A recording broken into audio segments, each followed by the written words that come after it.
Good day, everyone, especially to our dear instructor, Sir Ralph Alray Alberca. Good day, sir.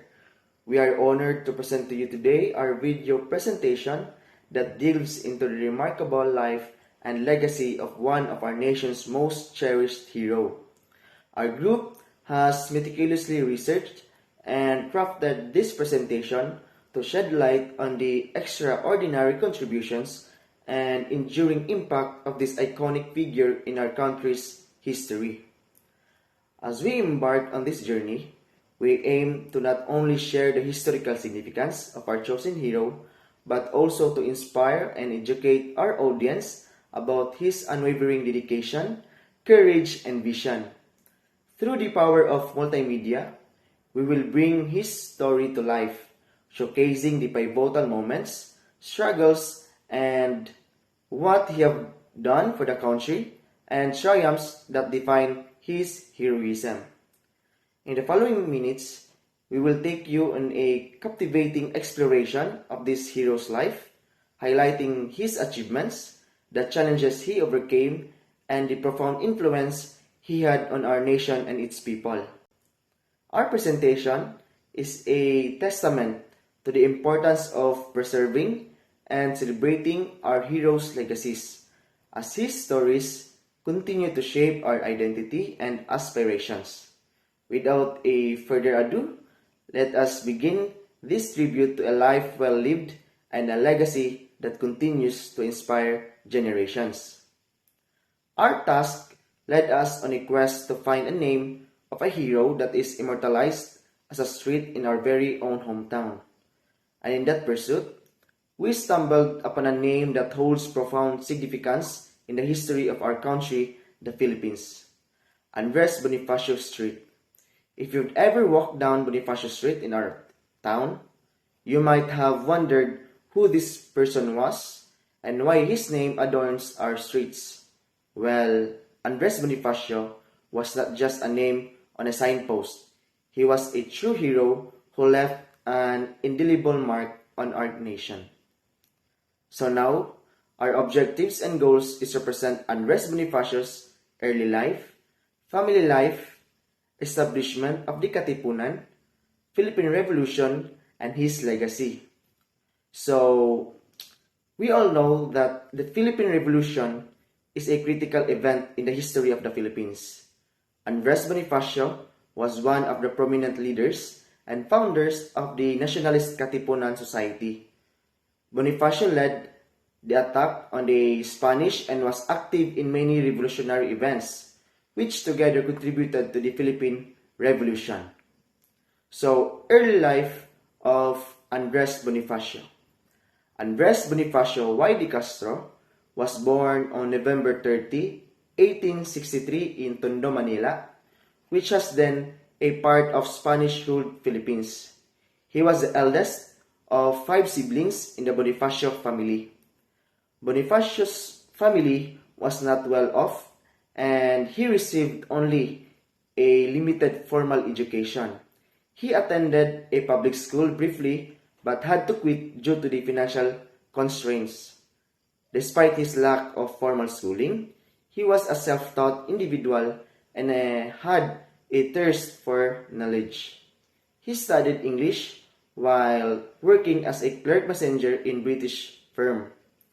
Bonifacio was skilled in crafts and visual arts.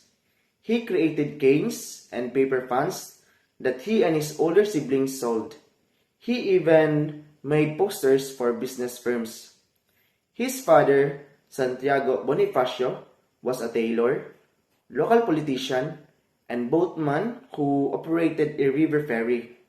His mother, Catalina de Castro, was employed in a cigarette rolling factory. The couple worked extremely hard to support Andress and his 5 younger siblings, but in 1881, Catalina caught tuberculosis and died. The following year, Santiago also became ill and passed away. At the age of 19, Bonifacio was forced to give up plans for higher education and begin working full-time to support his orphaned younger siblings.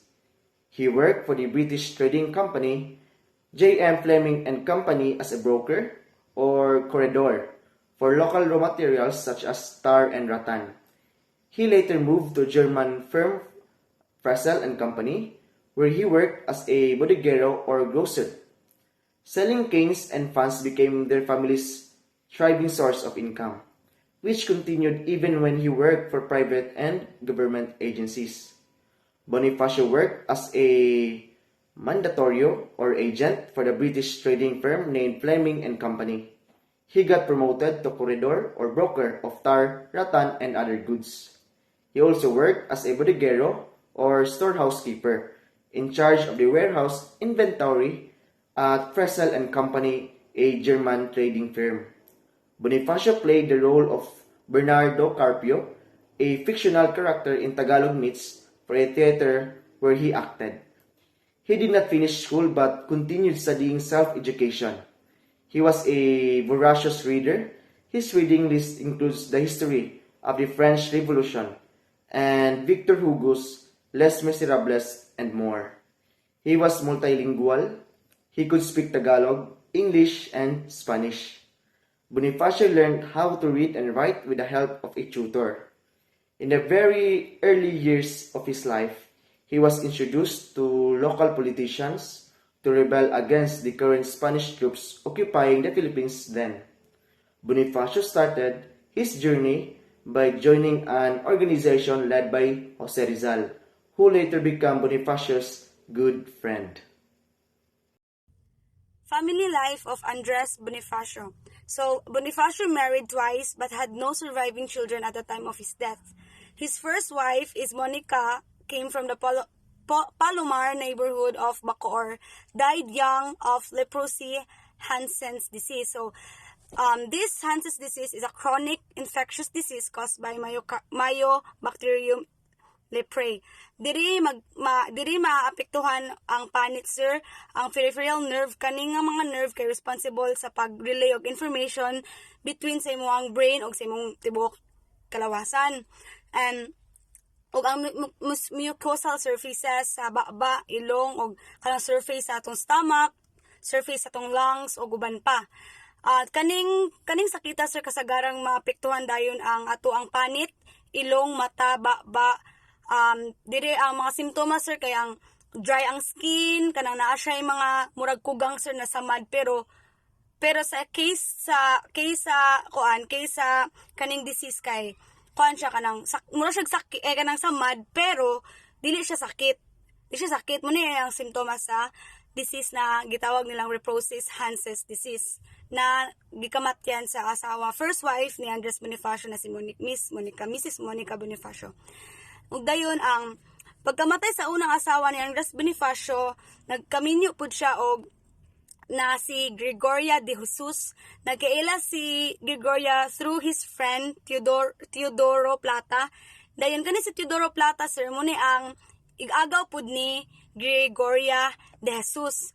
Nagpakasal sila sa edad na 18 si Gregoria og 29 si Andress Bonifacio. Nagkaanak unta sila, sir, pero unfortunately namatay ang nilang baby during infancy.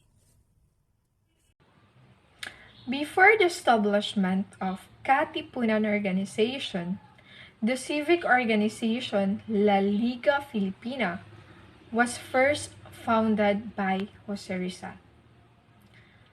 Because of the eagerness of Bonifacio to earn freedom for its people, he decided to join the civic organization called La Liga Filipina. When the first meeting was held together with a member of the La Liga Filipina organization, it was found by the Spaniards, and then Rizal was vanished through the Pitan because of Bolivia. Because of the strong power of Bolivia, the organization was left and was continued by Bonifacio, and this served as the basis of building the new organization, which was establishment of Katipunan that was founded by Bonifacio. In 1892, Bonifacio joined Jose Rizal's organizations La Liga Filipina, which called for reform of the Spanish colonial regime in the Philippines. Why did Bonifacio join Rizal's La Liga Filipina organization? Because Bonifacio wanted to maintain the pressure on Spanish government to free the Philippines. Katipunan was provided on July 7, 1892. After the first meeting, Rizal's deported to southern island of Mindanao, along with Ladislao Diwa and Teodora Plata. Katipunan was a secret organization because they are wanted to put pressure to give and primarily aim for independence. Being a secret organization, its members are subjected to utmost secrecy and they are expected to obey the rules being established. At first, Katipunan was only open for male Filipinos. However, not later than, women were accepted in the said society. Katipunan provided and was dedicated to aim resistance against colonial government. Because mostly the members of organization are coming from lower and middle class. When Andress Bonifacio became the top leader or the Presidente Supremo of the Katipunan, Bonifacio published a newspaper called Kalayaan, along with his friends Emilio Jacinto and Pio Valenzuela.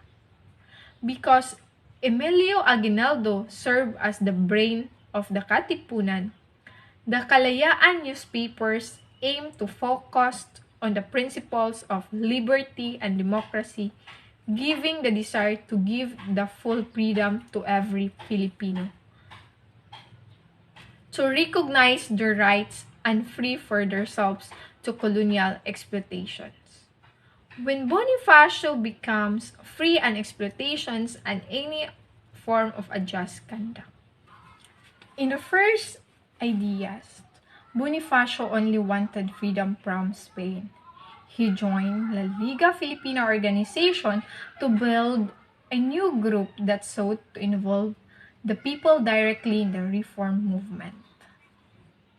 Bonifacio had a great help to change the perspective of the society because they were anxious for change. However, Bonifacio held that weakness of them. Aside from the fact that Andress Bonifacio, a member of La Liga Filipina, lost hope through peaceful means. But when Jose Rizal was exiled to Dapitan, he was triggered to fight for freedom in various means. When Rizal created the civic organization, the La Liga Filipina, he had no intention of rising up in arms against the government. But the Spanish officials felt threatened. However, when Rizal was exiled in Dapitan, Bonifacio then believed that the only way that the Philippines could gain its freedom was through a revolution. While you saw the movie Bonifacio, ang unang supremo pinunit nila ang sidula to indicate that the revolution will start. During the revolution, Rizal did not involve in the activities of the organization because Rizal did not want revolution. But still, the Katipunan still look for Rizal as their leader. Since Rizal was varished Dapitan on the night of July 7, Bonifacio became the top leader of the Supreme of the Katipunan and grew from about 300 members having branches like Batangas, Laguna, Bulacan, Pampanga, Cavite, and Nueva Ecija to write freedom against Spain. Katipunan should have plenty of members to its branches as they aim to develop as strong with each and every Katipuneros to write Filipinos into one nation to win Philippine independence by means of an armed conflict and to establish a republic after independence. Initially, the Katipunan was an exclusively male society. With Bonifacio's wife Gregoria leading the group, the membership was later expanded to female exclusivity and support. As the Philippine Revolution against Spanish colonial rule gained momentum, the Katipunan recognized the importance of broadening its base of support. Including women in the movement allowed them to tap into broader segment of society and gain support from a wider range of people. For the women's contributions, women in the Philippines had long been involved in the struggle for independence. Even before the Katipunan formally included them, they provided various forms of support such as nursing the wounded, gathering and delivering information, and even participating in combat. Recognizing these contributions, the Katipunan decided to formally acknowledge and involve them. Gregoria de Jesus, the wife of Andress Bonifacio and a prominent figure in the Katipunan, played a crucial role in advocating for inclusion of women. So, her leadership and influence within the organization helped pave the way for the acceptance of female members. Including women in the Katipunan was a strategic move to further strengthen the revolutionary cause. It demonstrated a commitment to gender equality and broadened the movement's appeal by acknowledging the importance of women's involvement in the struggle for independence. In summary, the decision to extend Katipunan membership to females was driven by the desire for exclusivity, recognition of women's contributions, and the leadership of figures like Gregoria de Jesus. This move helped make the Philippine Revolution a more exclusive and representative movement. The Philippine Revolution. The Philippine Revolution is one of the most important events in the country's history, awakening a proud sense of nationalism for generations of Filipinos to come. In a period of heavy struggle and conflict, Filipinos of different backgrounds unite with a common goal: to resist colonialism. The revolution against Spain was sparked in 1896 after Spanish authorities discovered the Katipunan, a Filipino revolutionary society plotting against their colonizers. It ended in 1902 when Spain lost and ceded sovereignty of the Philippines to the United States. Andress Bonifacio was the supreme of the Katipunan, or as it was also known as the Kataas-taasang Kagalang-galangang Katipunan ng mga anak ng bayan, or in English, highest and most venerated association of the sons and daughters of the land. The organization drew inspiration from Dr. Jose Rizal, whose literary works, particularly Noli Me Tangere and El Filibusterismo, exposed the cruelties of the Spanish colonizers before Katipunan was established. Both Bonifacio and Rizal were part of La Liga Filipina, which is a progressive organization initiated by Rizal that sought peaceful reforms. The Philippine Revolution began in 1896 as a rebellion against brutal Spanish rule that spanned over 3 centuries from the time Ferdinand Magellan led an expedition to the island in the early 1960s to the establishment of a Spanish colony.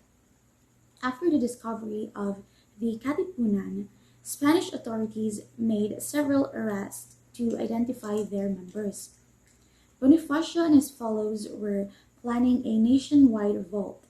This led to an event called the Cry of Pugadlawin, where revolutionaries took part in a mass tearing of cedulas, also known as the community tax certificates, which symbolizes their fight against Spain. In August 23, 1896, Bonifacio named himself President and Commander-in-Chief of the Philippines Revolutionary Government, declaring the nation's independence from Spain. In August 28, 1896, the date of the manifesto he issued called for all towns to rise simultaneously and attack Manila, and sent generals to lead the rebel forces in his offensive. This part of the report speaks of the start of the Philippine Revolution in what we call the Pinaglalaban. This highlights the beginning of the long and bloody quest towards the fight for full independence and freedom of the Filipino people from the hands of the Spanish colonizers. Before the break of dawn on August 30, 1936, the battle that made its mark in the Philippine history took place in a small town called San Juan, or formerly known as San Juan del Monte. The siege was led by Bonifacio himself, with 800 Katipuneros in total who fought alongside him. Inexperienced and outnumbered, the Katipuneros stood their ground and bravely raised their homemade weapons such as bolos, bamboo spears, and guns, to name the few. They took the initiative to storm or to attack the El Deposito, or the water depository or water reservoir in San Juan, to cut off the water supply in the places where most of the Spaniards were residing, and also attacked El Polvorin, which was a gunpowder storage facility. The battle ended with a devastating loss to the side of the Katipuneros, with a total of 200 of their men captured and executed and 150 of their men dead. To this day, in remembrance of the heroism and bravery of Bonifacio and his fellow Katipuneros, a monument created by Eduardo Castillo, which is a renowned Filipino sculptor, was erected on top of the water depository, which still exists as of today. And a school was also built on the ruins of the gunpowder storage facility known as San Juan Elementary School. Even with the reality that Bonifacio and his fellow Katipuneros lost in battle, this did not spark a loss of hope in the eyes or in the hearts of the Filipino people. This instead sounded the battle cry to start the revolution in other parts of the country. On October 31, 1896, Emilio Aguinaldo issued his first two manifestos from Cavite. One is entitled Liberty, Equality, and Fraternity, in which he defined the aim of the revolution as the attainment of independence, and the other one which denounced the conduct of Spanish soldiers in Cebu and Lemery. As the Spanish pulled out all its resources back to the capital at Manila, rebel groups began to sweep all the Spanish resources left behind. The group in Cavite had the greatest success in driving the Spanish out. Cavite rebels were led by the upper-class politician Emilio Aguinaldo. By October of 1896, Aguinaldo forces held most of the peninsula. Bonifacio led a separate faction from Morong, about 35 east of Manila. The third group is under Mariano Laniera, was based in Bulacan, north of the capital. Bonifacio appointed generals to establish bases in the mountains all over Luzon Island. So his earlier military reverse, Bonifacio personally led an attack on Marikina, Montalban, and San Mateo, and he initially succeeded in driving the Spanish out of those towns. They soon recaptured the cities, nearly killing Bonifacio when a bullet went through his collar. According to the Executive Order 75, 1993, creating the National Heroes Committee under the office of the President, the basis in determining who to proclaim as the national hero are first, those who have a concept of nation and thereafter aspire and struggle for the nation's freedom. Second, those who define and contribute to the quality of life and destiny of the nation. So, Andres Bonifacio, though he fought for our country using the has, unlike Jose Rizal, who used diplomatic way of fighting for our country, it is Andres Bonifacio who gave life to the novels Rizal created, in which, in those novels, we learn of the pagmamalupit ng mga Espanyol sa mga Pilipino. He was also committed to the idea of a free and sovereign Philippines. He aspired and struggled for the nation's freedom. He also advocated for the rights and dignity of Filipinos and inspired others to join the revolution. So, he became an embodiment of the typical Filipino, symbolizing people's hopes and tribulations. His role in the revolution, particularly in the advocacy for country's independence, shaped Filipino national identity and pride, contributing to the quality of life and destiny of the nation. Today, Bonifacio's legacy continues to inspire future generations of Filipinos to fight for justice, freedom, and the betterment of the country. So, in the end, Andres Bonifacio is regarded as a national hero in the Philippines because of his dedication to the Philippine Revolution and his role in the battle for independence.